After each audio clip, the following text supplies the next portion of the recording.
বহু শুভবুদ্ধি সম্পন্ন মানুষ আছেন, কিন্তু তারা মার্জিনালাইজ হয়ে গেছেন। কারণ এটা গণতন্ত্র, গণতন্ত্রে ভোটটাই প্রথম কথা। এখানে একজন ইডিয়েটের থেকে, মানে একজন গ্র্যাজুয়েটের থেকে দুটো ইডিয়েটের দাম বেশি, কারণ দুটো ভোট। একজন ব্রহ্মচারীর থেকে চারটে ব্যভিচারীর দাম বেশি, কারণ চারটে ভোট। কেউ যদি এভাবে সমাজকে দেখতে চায় তো সার্বিকভাবে সেটাই হবে। নিঃসন্দেহে তার এই পোস্টকে মানুষ স্বাগত জানাবেন। আমাদের বিরোধিতা তো কোনো, যেদিন গান্ধীজি এখানে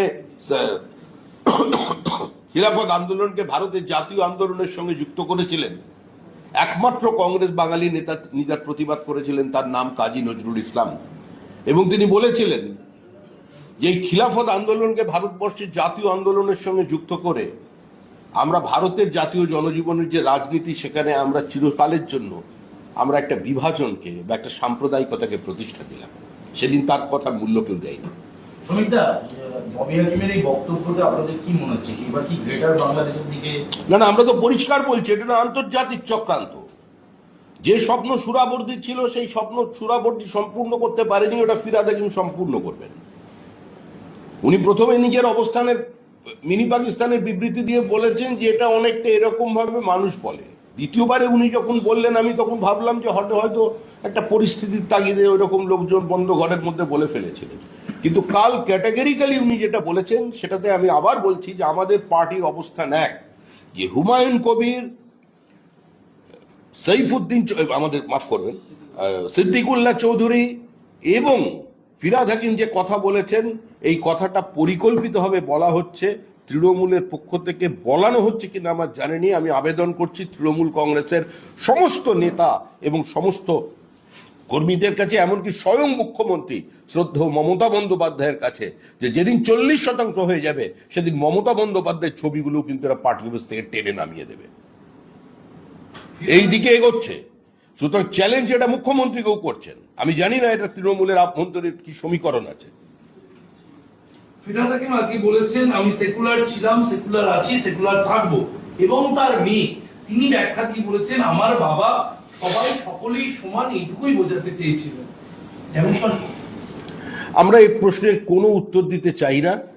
একজন সচেতন রাজনৈতিক কর্মী, যার এন্ট্রিটা রাজনীতিতে ল্যাটারাল হয়নি, যিনি একদম ছাত্রাবস্থা থেকে রাজনীতি করেছেন, টিকিট না দেওয়ার জন্য মুখ্যমন্ত্রীর বাড়িতে গিয়ে পর্যন্ত বিক্ষোভ দেখিয়ে টিকিট ছিনিয়ে নিয়ে চলে এসছেন, সেই মানে প্রবল প্রতাপশালী ফিরহাদ হাকিমের স্লিপ অফ টাং কিংবা বোঝানোর ভুল, এরকম কেউ দুগ্ধপোষ্য শিশু নয় যে কথাটি বোঝেনি।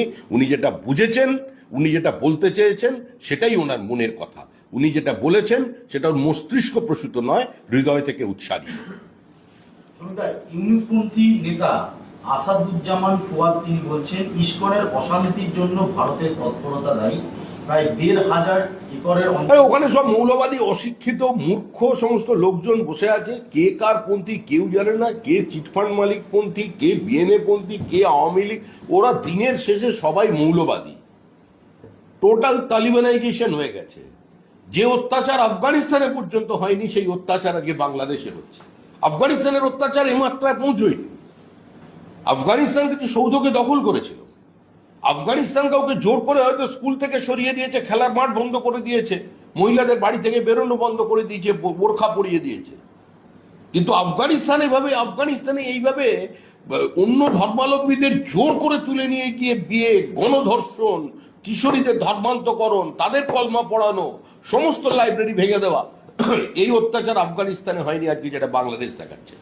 ভারতের অবদান কি বাংলাদেশ ভুলে যাচ্ছে? হ্যাঁ, ভারতের যে অবদান মুক্তিযুদ্ধে বাঙালিদের যে বলার তো বিষয় নয়, আবার বাঙালি শব্দকে টেনে আনবেন না। নীরজ চৌধুরী অনেকদিন আগে বলে গেছেন, আজকে তিনি কতটা প্রাসঙ্গিক। আজকে তিনি জীবিত অবস্থায় দেখে যেতে পারলেন না, দেখে যেতে পারলে হয়তো দেখতে পারতেন তার ভবিষ্যৎবাণীটা সঠিক ছিল। ওটা কোনো বাংলা ভাষার আন্দোলন ছিল না, দুটো মোল্লাতন্ত্রের লড়াই ছিল কে ক্ষমতা দখল করবে।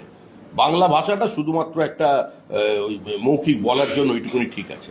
কোথায় গেলেন? এখান থেকে যারা কবিতা পড়তে যেতেন ওপারে, আর নিয়ম করে প্রতি বছর উপনৌকন নিয়ে আসতেন, এপার বাংলা ওপার বাংলা এক, যারা একসঙ্গে যৌথ উদ্যোগে সিনেমা করতেন, কোথায়? প্রসেনজিৎ আমাদের যিনি নায়ক আছেন, তো খুব ভালো এদিক ওদিকে করেন, ভালো ভালো সিনেমা করেছেন, কোথায় গেলেন? একদা বামপন্থী ছাত্রনেতা ছিলেন, পরবর্তীকালে আমাদের পরিচালক হয়েছেন, পরবর্তীকালে আমাদের গৌতম ঘোষ। গৌতমবাবু এত ছবি করলেন, এত প্রতিভাবান পরিচালক, গৌতমবাবু চুপ কেন? প্রতিবাদ করুন।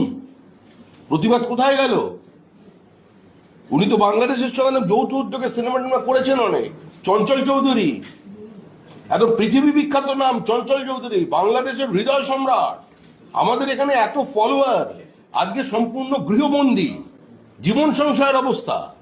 বাংলাদেশের অন্যান্য নায়ক নায়িকাদের নাম আর আমি বলে তাদের ব্যর্থ করতে চাই না, বা যারা এদিকে এসে কোনোভাবে আশ্রয় নিয়ে কোনো জায়গায় আছেন তারা ভালো থাকুন, সুখে থাকুন। আওয়ামী লীগ কেন আজকে বাংলায় আশ্রয় নিয়েছে? আমরা যখন বলতাম, যারা বলতেন যে অনুপ্রবেশ আর অনুপ্রবেশকারী তো দুজনই, বাংলাদেশ থেকে ঢুকলেই অনুপ্রবেশকারী।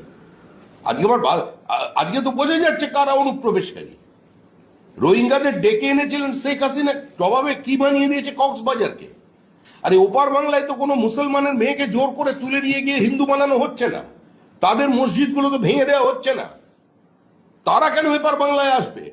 তারা তো বলেছিল এটা অপবিত্র ভূমি, যুদ্ধভূমি, এদেশে আমরা থাকবো না, আমাদের জন্য পৃথক হোমল্যান্ড পাকিস্তান দরকার আছে। তাদের জন্য তো দেশ ভাগ হয়েছে। তারা আবার এদেশে নতুন করে আসবেন কেন? আর তাদের নাম ভোটার লিস্টে উঠবে কেন? 33% বানিয়ে দিল তৃণমূল কংগ্রেস, 27%কে রাতারাতি ভোটার লিস্টে নাম ঢুকিয়ে আধার কার্ড পাইয়ে দিয়ে, আর সেটাকে আবার সদর্পে বলছেন ফিরহাদ হাকিম। 2011 জনগণনা, তারপরে কোথা থেকে গণনা করলো তৃণমূল জানি না, 33% বানিয়ে দিল। মানে এত লোক ঢুকিয়েছে উত্তর 24 পরগনার, দক্ষিণ 24 পরগনায়। গোটা ধর্মতলা দখল করে শান্তি পায়নি, এখন তো গড়িয়াহাট প্রায় দখলে।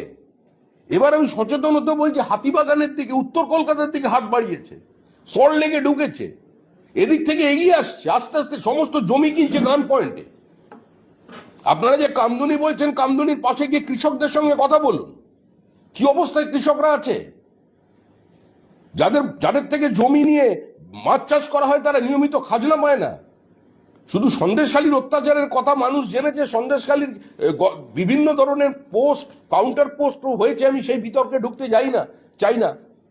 কিন্তু অত্যাচার শুধুমাত্র সন্দেশখালী ব্লক 2 এ হয়নি, সন্দেশখালীর ব্লক 1 এ মুসলমানদের পর্যন্ত জমি কেড়ে নেওয়া হয়েছে, শুধু হিন্দুর জমি নয়। দেগঙ্গার পর থেকে এদিকে বেলিয়াঘাটা পর্যন্ত, এবং আপনি রাজারহাট থেকে কামদুনি পর্যন্ত দুপাশের বিস্তীর্ণ এলাকার যে জমি হিন্দু মুসলমান নির্বিশেষে গান পয়েন্টে কম দামে কিনে নেওয়া হচ্ছে। শাসন থানার বিভিন্ন মৌজার জমি একজনের অন্য জনের নামে রেকর্ড হয়ে যাচ্ছে, সরাসরি তারপরে গিয়ে তার বাড়িতে থানার সঙ্গে সেটিং, থানা চালাচ্ছে একজন লোক। ওখানে নামটা কি মনে করতে পারছি না, একই রকম নাম মনে থাকে না, অল্প বয়সী ছেলে, তার সঙ্গে